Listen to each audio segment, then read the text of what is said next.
మహోన్నత భారతదేశానికి యుగ పురుషుడిగా వికసిత్ భారత్ మహాసంకల్పానికి దూరదృష్టి గల రూపకర్తగా ధర్మాన్ని, భారతీయ శాశ్వత నాగరికత విలువలను పరిరక్షించడంలో ఆచంచల నిబద్ధతను కనపరుస్తూ తన దూరదృష్టి గల నాయకత్వంలో 140 కోట్ల భారతీయుల ఆశయాలకు నూతన స్ఫూర్తినిచ్చి దేశాన్ని అపూర్వ ప్రగతి పథంలో వేగంగా ముందుకు నడిపిస్తూ ఆత్మనిర్భరత స్ఫూర్తిని, జాతి గొప్పతనాన్ని మరింత బలోపేతం చేసి ప్రపంచ వేదికపై భారతదేశాన్ని ఆత్మవిశ్వాసంతో కూడిన గౌరవప్రదమైన స్థానం నిలబెట్టిన మన గౌరవ ప్రధానమంత్రి శ్రీ నరేంద్ర మోదీ గారికి మన రాష్ట్ర ప్రజలందరి తరపున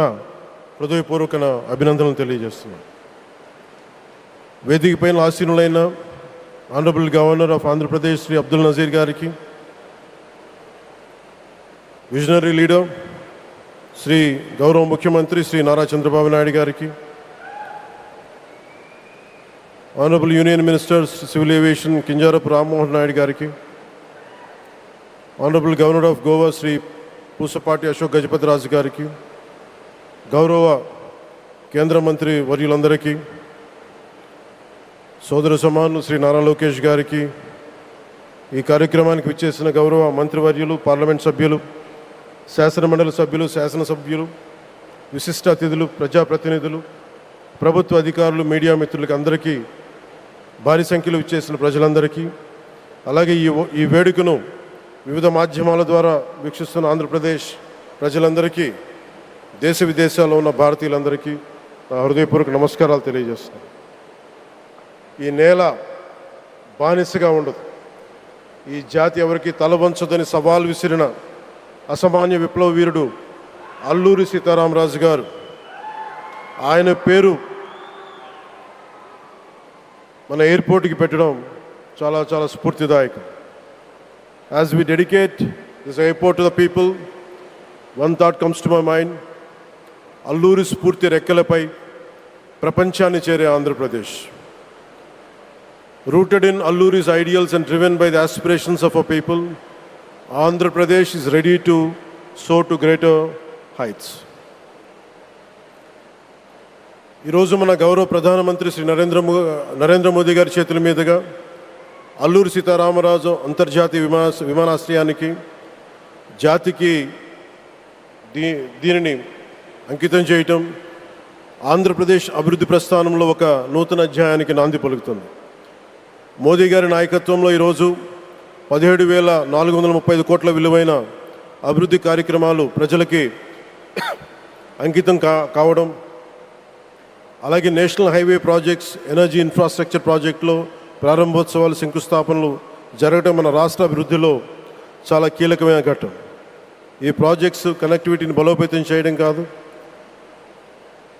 ఎనర్జీ సెక్యూరిటీని పెంచి ఇండస్ట్రియల్ గ్రోత్స్కి మరింత వేగాన్ని అందించి యువతకి ఉపాధి అవకాశాలు మెరుగుపరిచి ఆంధ్రప్రదేశ్ని మరింత వేగంగా అభివృద్ధి పదంలో ముందుకు నడిపిస్తాయి. ఒక దేశం కేవలం ప్రకటనలతో అభివృద్ధి చెందదు, ప్రజల కలల సాకారం అయ్యే మౌలిక సదుపాయాలతో అభివృద్ధి చెందుతుంది. So honourable Modi ji, your vision of Viksit Bharat and Atmanirbhar Bharat is transforming the nation across every sector, from highways to railways, from ports to airports, from digital infrastructure to defense, manufacturing and renewable energy. చరిత్ర కేవలం మన నిర్మించిన కట్టడాలను మాత్రమే గుర్తుంచుకోదు, వాటి ద్వారా నిర్మితమైన భవిష్యత్తుని గుర్తుంచుకుంటుంది. ఈ విషయం మీ నాయకత్వంలో ఆంధ్రప్రదేశ్కి లభిస్తున్న అభివృద్ధిలో చాలా చాలా స్పష్టంగా కనిపిస్తూ ఉంది. ఇదివరకే విశాఖపట్నంలో 2 లక్షల కోట్ల పైగా పెట్టుబడులు, అందులో ఎన్టీపీసీ, గ్రీన్ హైడ్రోజన్ హబ్, జాతీయ రహదారులు, రైల్వే ప్రాజెక్టులు, అలాగే అమరావతి కోసం 50,000 కోట్ల పెట్టుబడులు, రాయలసీమ అభివృద్ధికి 13,400 కోట్ల ప్రాజెక్టులు మన రాష్ట్ర అభివృద్ధికి బలమైన పునాది వేస్తున్నాయి. సౌత్ కోస్ట్ రైల్వే జోన్, అలాగే విజనరీ నాయకుడు నవ్య ఆంధ్రప్రదేశ్ నిర్మాత మన ప్రియతమ ముఖ్యమంత్రి వర్యులు నారా చంద్రబాబు నాయుడు గారు, అలానే మన ఈ ఉప కార్యక్రమాలు ముఖ్యమంత్రి మరిన్ని వర్యులు పెట్టుబడులు ఆయనకి పదవులతో ఆకర్షించడంతో పని పాటు లేదు, జనం ప్రత్యక్షంగా కోసం పరోక్షంగా నిత్యం జీవించేటటువంటి 20 లక్షల జనసేనాని పైగా ఉపాధి పవన్ అవకాశాలను కళ్యాణ్ గారు, సృష్టించి రాష్ట్ర గవర్నర్ స్టేట్ గారు అబ్దుల్ నజీర్ ఇన్ఫ్రాస్ట్రక్చర్ గారు, మరింత బలోపేతం అలాగే చేస్తూ వేదికలు ఆర్థిక అభివృద్ధికి అలంకరించినటువంటి మరింత కేంద్ర మంత్రులు, బలాన్ని అందిస్తున్నారు. అలాగే తెలుగు మన అలాగే గౌరవ చంద్రబాబు నాయుడు గారి నాయకత్వంలో, ఆయన మార్గదర్శకత్వంలో, వారి నాయకత్వంలో ఆంధ్రప్రదేశ్ దేశంలోని అగ్రగామి రాష్ట్రంగా అవతరిస్తూ ఉంది. ప్రత్యేకించి ఈ విమానాశ్రయానికి అల్లూరి సీతారామరాజు గారి పేరు పెట్టడం ఆ మహావీరుడికి నివాళి మాత్రమే కాదు, ఆయన ఆశయాలను, ఆయన స్ఫూర్తిని భావితరాలకు అందించే చాలా చాలా గొప్ప నిర్ణయం. జి మల్లికార్జునరావు గారు, జిఎంఆర్, అందరూ ప్రేమగా పిలుచుకున్న జిఎంఆర్ గారు, వారు దీన్ని కట్టడం, శ్రీకాకుళం జిల్లా నుంచి వచ్చి, రాజాం నుంచి వచ్చి శ్రీకాకుళం వెనుకబాటుతనానికి ఆయన కృషిని ట్రస్టుల ద్వారా అందిస్తూ ఆయన నేతృత్వంలో, ఆయన నాయకత్వంలో ఎయిర్పోర్ట్ నిర్మించడం మనందరికీ చాలా చాలా గర్వకారణం. ఈ సందర్భంగా మనందరం ఒక నిర్ణయం తీసుకోవాలి. పండ్లున్న చెట్టుకే రాళ్ళు వేస్తారంటారు. కష్టపడే కుటుంబ సభ్యుడు, తండ్రి కావచ్చు, పెద్ద కొడుకు కావచ్చు, అందరూ అతని మీద పడతారు. నువ్వు ఎక్కువ కష్టపడు, ఎక్కువ తిట్లు తింటావు. అలాంటిది తర్వాత మనం ఎలాంటి పరిస్థితుల నుంచి వచ్చాం. తయారీ భారతదేశం ఒక పరిస్థితిలో బంగారాన్ని కూడా తాకట్టు పెట్టుకునే పరిస్థితి వచ్చింది. అలాంటి పరిస్థితుల నుంచి దశాబ్దం పైనుంచి మూడోసారి ప్రధానమంత్రిగా ఆయన ఈ రోజున మన దేశాన్ని నడిపిస్తూ ఉన్నారు. అలాంటి ప్రధానమంత్రిని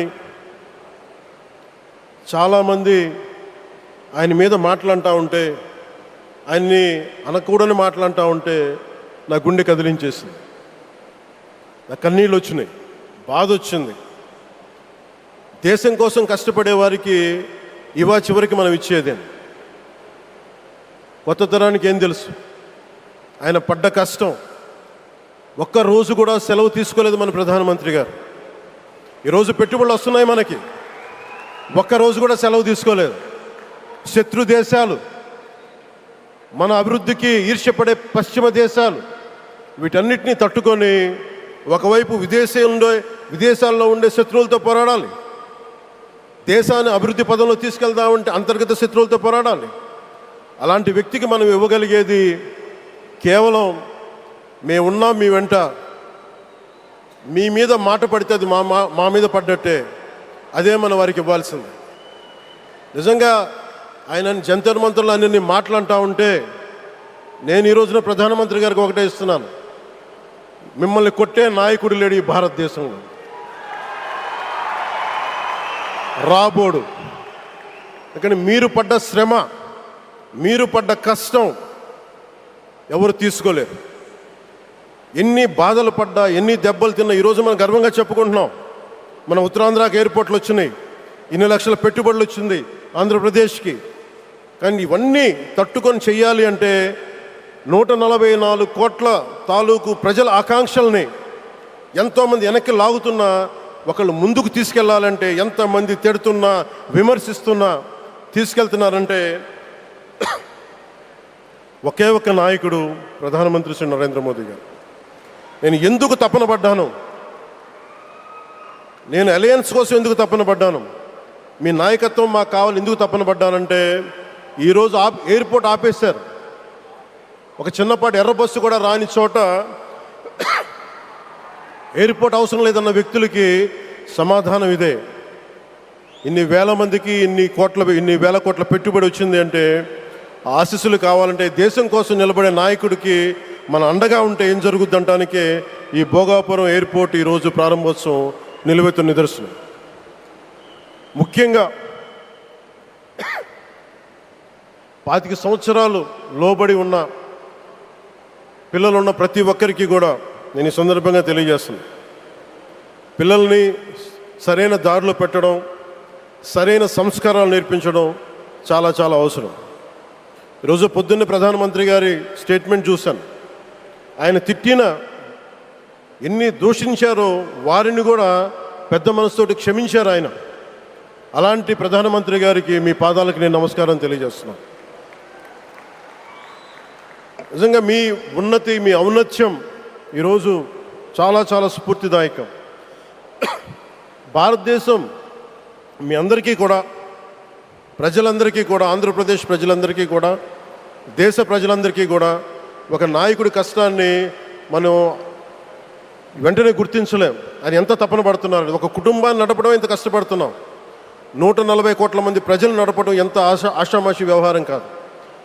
ముందుకు తీసుకెళ్లే నాయకుడికి తెలుస్తుంది. అలాంటి వ్యక్తికి మనం ఏమి ఇవ్వగలం? దేశాన్ని నడిపించడం అంటే రామకార్యం లాంటిది. హనుమంతుడు లంకకు లంఘించినప్పుడు అనేక అవంతరాలు వచ్చినాయి, అనేక అడ్డంకులు వచ్చినాయి. రామకార్యం చాలా గొప్పది. అలాగే ఈరోజు ప్రధానమంత్రి గారు దేశాన్ని ముందుకు నడిపించేది బృహత్కార్యం, చాలా మహాకార్యం అది. అలాంటి వ్యక్తికి మనం ఇవ్వగలిగేది, హనుమంతుడికి మనం ఏమి ఇవ్వగలం?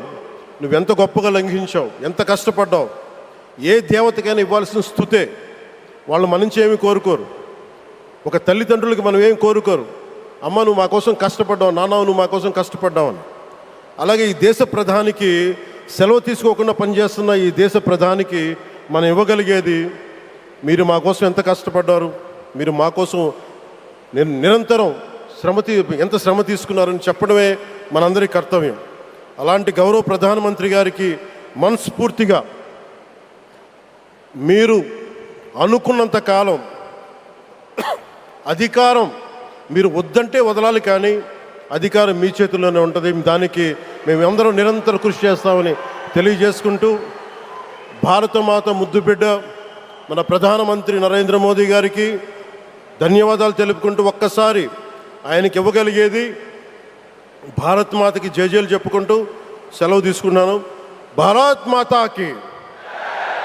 గౌరవ ప్రధానమంత్రి గారికి మరోమారు ధన్యవాదాలు తెలుపుకుంటూ, మీ ఆశీస్సులు మా అందరికీ కావాలి, రాష్ట్రానికి కావాలని తెలియజేసుకుని సెలవు తీసుకున్నాను.